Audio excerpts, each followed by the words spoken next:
Hello and welcome to the Temple of Tomes with your host, Indie Comics Jones. Today is September 25th, 2021, and this is episode 420, Vampire, the Masquerade. This is number 10 in this series, put out by Vault Comics, and it comes in at a whopping $3.99. The name of this arc is Winter's Teeth, and there is a backup story in here called the Anarch Tales, another vampire story, if you will. It's actually connected to Winter's Teeth. They kind of intertwined for a little bit there. Okay, so anyway, take a quick look at the cover. I'm not sure who's supposed to be depicted here. I don't really recognize any of the characters, but you can see there is somebody with a wooden stake here. I'm assuming this is supposed to be Allie, and perhaps this is supposed to be, I don't know. I can't remember anybody with glasses in here. And I don't know who this is supposed to be either.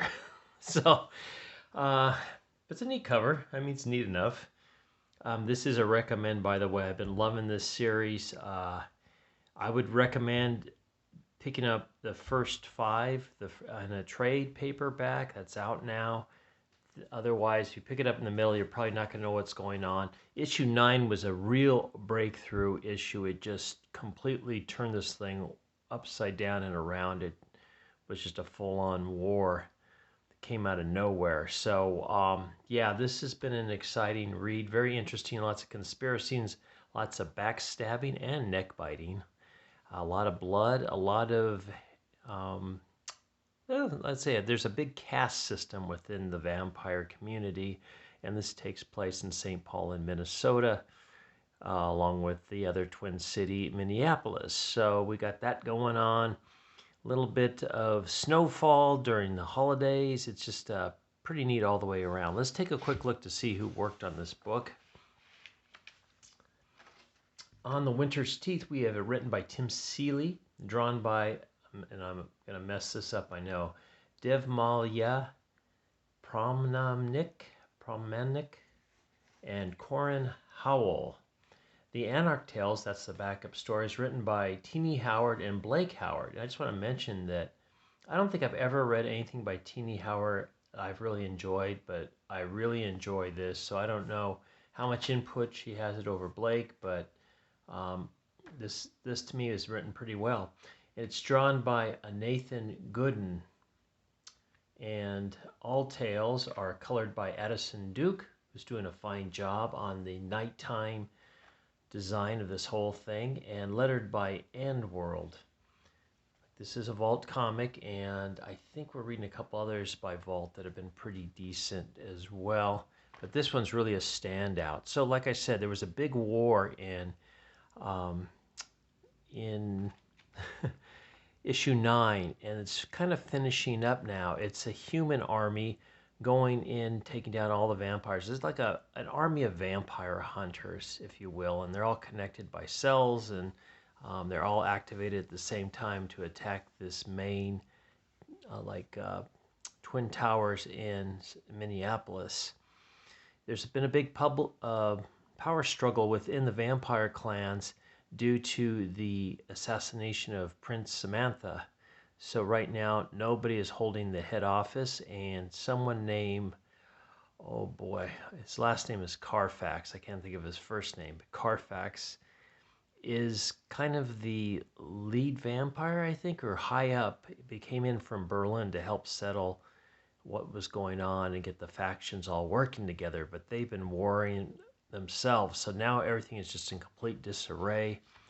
As you can see, the vampire hunter army has come in, but the vampires have a few things up their own sleeves. Like one is a shapeshifter here, and he's able to turn into a tiger and attack.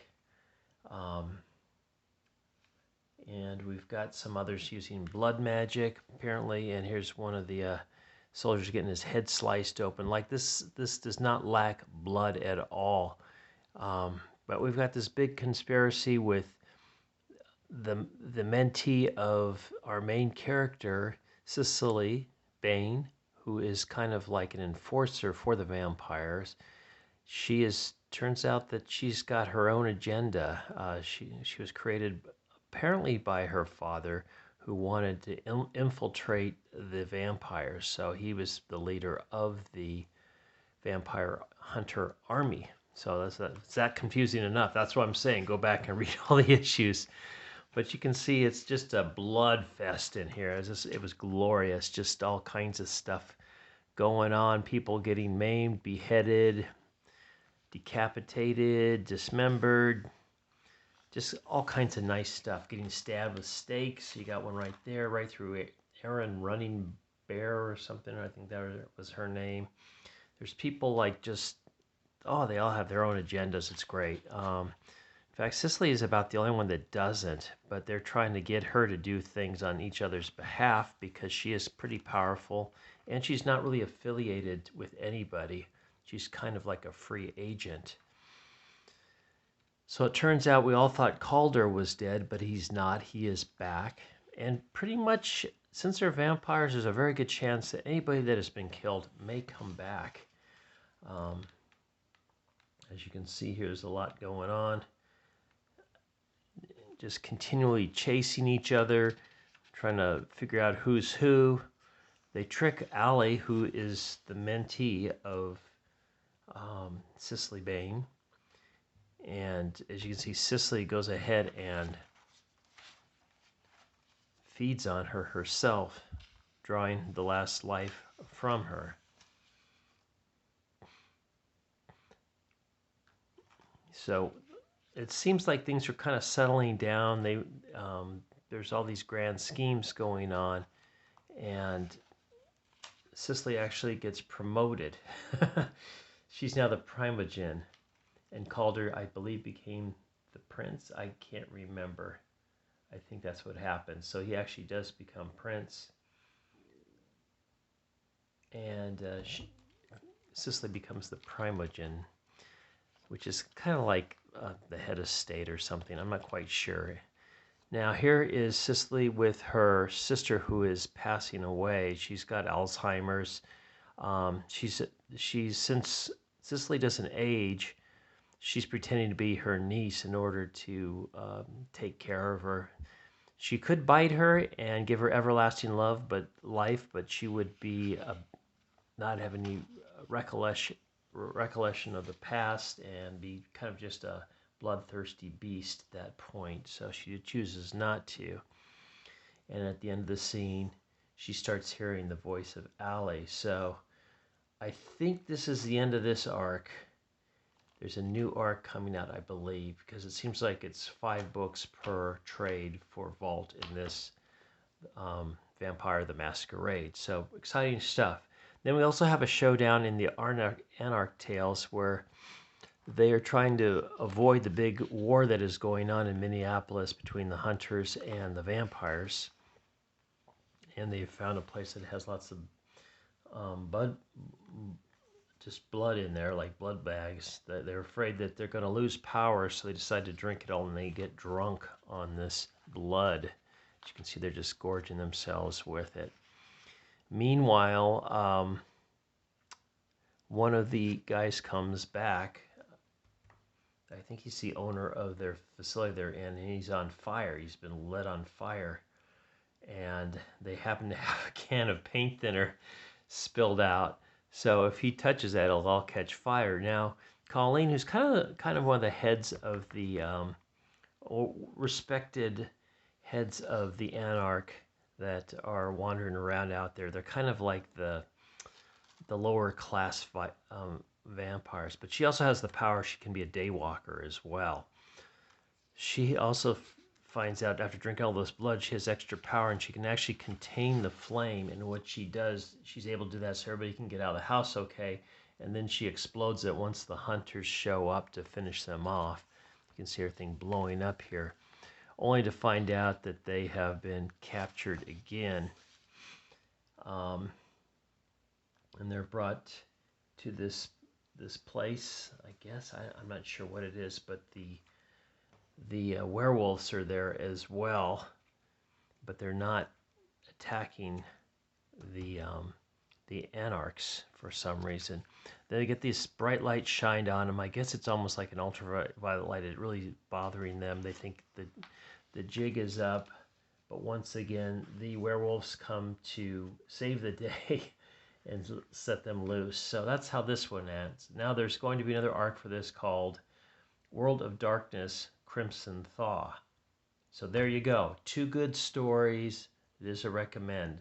And then we get the spells. I believe there's a kind of spells, holiday special spells, that are supposed to go along with Vampire the Masquerade, the RPG card game that's been around for, I think, like 2 decades, maybe a long time. At the end of each one of these issues, they've had these supplements for the card game. So that's kind of cool. If you play that card game, you get this extra thing plus the 2 great stories for $3.99. That is a bargain. And here you go. You can already order the second trade, which would include this story, these 2 stories as well. Winter's Teeth, Volume 2. Order now, and Volume 1 is out. And here's a quick blurb about the whole thing. In the final issue of Vampire the Masquerade, second arc, it's child versus sire, as Cicely Bain is forced to make the ultimate choice to maintain the masquerade. For forces are building beyond the borders of the Twin Cities, forces with not just fangs but claws, waiting for their moment to strike at the heart of their kindred, there. So this is a recommend. There you go. It gets the Indie Comics Jones Good Excavating seal of approval, given out only by Indie Comics Jones on this particular channel, except no substitutes. Now, I know there is another arc coming up on this as well. I don't know if I'm going to stick on it because I've been trying to try out as many comics as possible, and I'm in the